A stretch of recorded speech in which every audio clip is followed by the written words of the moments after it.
Team India आणि Zimbabwe दरम्यान अखेरची वनडे आज बोलायव इथे रंगणार आहे। सलग 4 वनडेमध्ये विजय मिळवलेली टीम इंडिया अखेरची वनडे जिंकत सिरीज क्लीन स्वीप करण्यासाठी आतुर असेल, तर झिम्बाब्वे समोर अखेरची वनडे जिंकून प्रतिष्ठा राखण्याचं आव्हान असेल।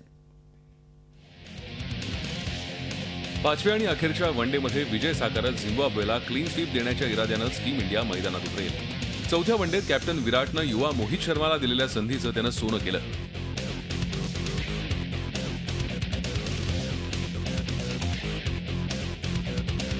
आता पाचव्या वनडेतही सिरीजमध्ये आतापर्यंत संधी न मिळालेल्या काही युवा शिलेदारांना संधी मिळण्याची शक्यता आहे। ओपनिंगसाठी शिखर धवनऐवजी चेतेश्वर पुजाराला संधी देण्यात आली होती, मात्र त्याला आपल्या करिअरमधील पहिल्याच वनडेत काही चांगली कामगिरी करता आली नाही। त्याला पुन्हा संधी देण्यात येते का ते पाहावं लागेल।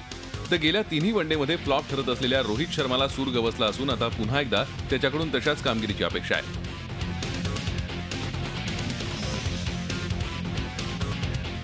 तर तिसऱ्या स्थानी बॅटिंगला उतरलेल्या रैनानेही कमबॅक केलं असून त्याला आपला हा फॉर्म कायम राखावा लागेल।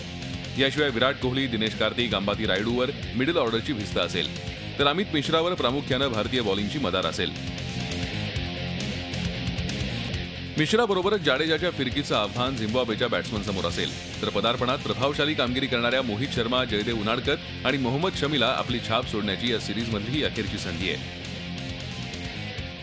दुसरीकडे झिम्बाब्वेच्या बॅट्समनची जबाबदारी ही Sikandar Raza, Vusi Sibanda, Hamilton Masakadza, Brendon Taylor आणि चिकुम्बुरा यांच्यावर असेल। आता अनुभवी प्लेयर्सच्या गैरहजेरीत अखेरची लढत जिंकत इतिहास रचण्यापासून कोहली ब्रिगेड केवळ एक विजय दूर आहे। Bureau report, Zee media, Mumbai. Zee 24 तास, एक पाऊल पुढे।